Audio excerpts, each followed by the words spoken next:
Hello बच्चों, आपका फिर से स्वागत है मेरे चैनल उत्कर्ष एकेडमी में। हमने अभी तक सीखा कि हमने एक ट्रेडिंग अकाउंट बनाना सीखा, ये उसका कंटिन्यूएशन है। हमने ट्रेडिंग अकाउंट एक क्वेश्चन से बनाना सीखा। ठीक, अब हम हमारा अगला टॉपिक डिस्कस करने जा रहे हैं जो कि है कॉन्सेप्ट ऑफ कॉस्ट। ठीक है, अब ये लास्ट टॉपिक होगा फाइनेंशियल स्टेटमेंट विद एडजस्टमेंट्स का। इसके बाद डायरेक्टली फिर हम जंप करेंगे और एक शीट को सॉल्व करेंगे जिसमें बहुत सारे क्वेश्चन होंगे। ठीक है, इसके बाद फिर आपका अगला चैप्टर है फाइनेंशियल स्टेटमेंट विद एडजस्टमेंट्स, फिर उसमें ही कुछ नई चीज़ें सीखने को मिलेंगी। ठीक, कंसेप्ट ऑफ कॉस्ट होता क्या है, देखो ये दो पार्ट में डिवाइड होता है। कॉन्सेप्ट समझाएंगे तो तुम्हें समझ में आएगा। ठीक है, ठीक, पहला आपका है, ठीक है, पहला है आपका कॉस्ट ऑफ गुड्स सोल्ड, इसको हम शॉर्ट फॉर्म में COGS भी बोलते हैं। दूसरा है आपका cost of goods available for sale. ठीक, ये दो कॉन्सेप्ट हैं। अब ये कॉस्ट ऑफ गुड्स सोल्ड होता क्या है, एक छोटे से एग्जांपल से समझ लो। जैसे हमने मान लेते हैं हमने 100 बॉटल्स को मैन्युफैक्चर किया। ठीक, 100 बॉटल्स में से हमने 70 बॉटल्स को ही सेल किया।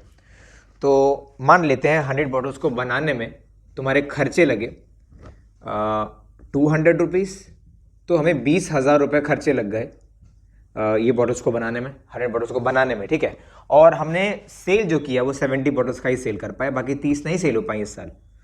तो 200 से हम 70 को मल्टीप्लाई करेंगे तो जो देखो टोटल बनाने की जो कॉस्ट है, टोटल 100 बोतल को जो बनाने की कॉस्ट है 20,000 रुपये, ये चीज़ है आपका cost of goods available for sale.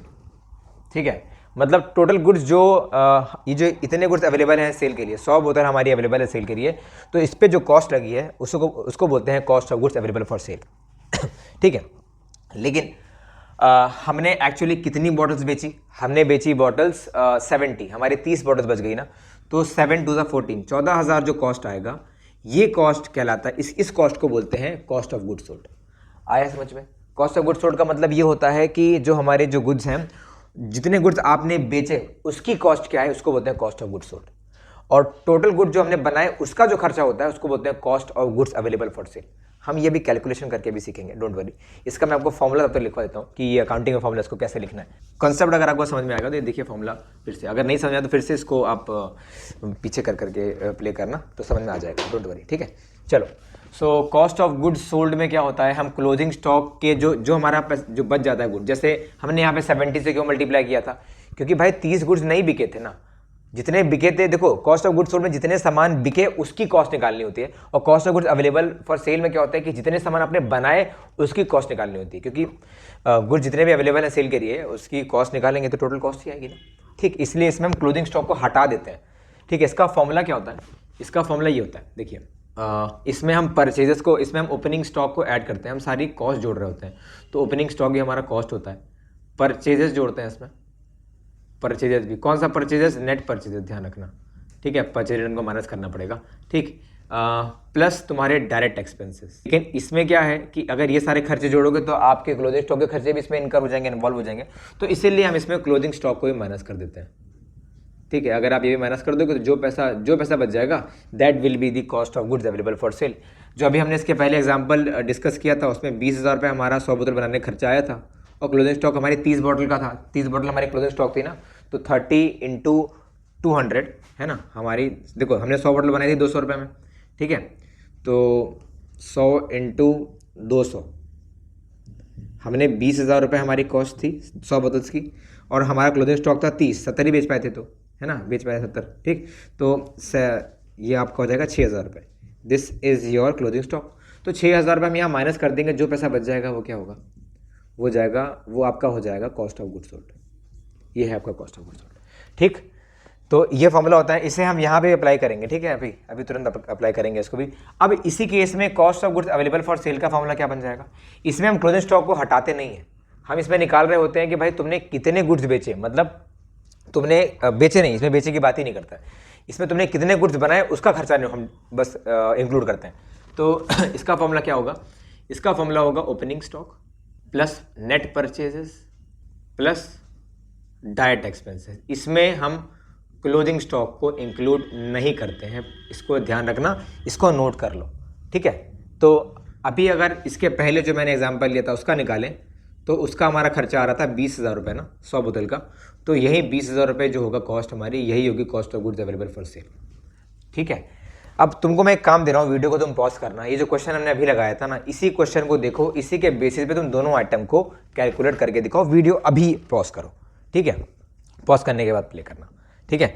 अब देखो, अब ये क्वेश्चन, अब ये जो कॉन्सेप्ट है, दोनों कॉन्सेप्ट ऑफ कॉस्ट, ये हम इस क्वेश्चन में अप्लाई करेंगे और निकालेंगे कि यहाँ पे कॉस्ट ऑफ गुड्स सोल्ड और cost of goods available for sale कितना है, ठीक है। तो चलो अप्लाई करते हैं इसको एक बार फिर से। एडिशंस करेंगे सारे के सारे, पहले ओपनिंग स्टॉक जोड़ लेंगे, फिर एक्सपेंसेस भी जोड़ेंगे जल्दी से, है ना। चलो, तो इसमें पहले हम कॉस्ट ऑफ गुड्स सोल्ड निकाल लेते हैं। हमारा क्लोजिंग स्टॉक 7 लाख दिया हुआ है, ओपनिंग स्टॉक देखो दिया 4 लाख रुपए, ठीक है। तो यहाँ पे हमारा ओपनिंग स्टॉक हो गया 4 लाख रुपए, इसको लिखेंगे। प्लस हमारा नेट परचेजेस कितना है, 20 लाख में से 1 लाख 20 माइनस हुआ 18,80,000 रुपये।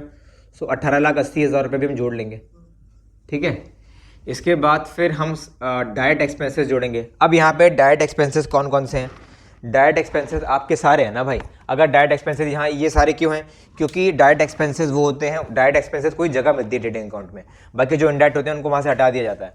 तो यहाँ से लेकर के यहाँ तक के आइटम्स जो भी हैं, ये वाले आइटम्स, ये हैं डायरेक्ट एक्सपेंसेस, सारे के सारे आइटम्स ये वाले जो हैं, इसको ध्यान देना, मैं इसकी बात कर रहा हूँ। ये हैं आपके डायरेक्ट एक्सपेंसेस। कितने आ रहे हैं भाई, जोड़ो जरा एक बार, जल्दी से जोड़ लो उसको, कितना आ रहा है? 6 लाख रुपीज़ यहाँ से हो गए 2,70,000। सो दिस इज़ 8,81,000 रुपीज़, ठीक है। This is 8,81,000 rupees. ये हमारे डायरेक्ट एक्सपेंसेस हो गए। तुम डायरेक्टली इसको लिख भी सकते हो, तुम्हें यहाँ ऐड ऐसे करने की जरूरत नहीं, तुम लिख के सारे कर सकते हो, कोई दिक्कत नहीं है। मैंने जल्दी से यहाँ पे डायरेक्टली सारे जोड़ लिए। 8,81,000 रुपीज़ हमारे सारे डायरेक्ट एक्सपेंसेस हो गए, ठीक है। सर पता क्या चलेगा कि डायरेक्ट एक्सपेंस कौन कौन से हैं? भाई अगर तुमको पूरा अकाउंट दिया रहेगा तो तुमको पता है डायरेक्ट एक्सपेंसेस तुमको ट्रेडिंग अकाउंट में जगह मिलेगी, तो डायरेक्ट एक्सपेंसेस वही होगा, वहीं लेकर के जाएंगे। इनडायरेक्ट वाले बीएल में होंगे, तो उसको मैं इंक्लूड करना ही नहीं है। तो ये सारे जोड़ लिए, माइनस क्या कर लें? क्लोजिंग स्टॉक हमारा 7 लाख क्लोजिंग स्टॉक है, इसको माइनस कर लो।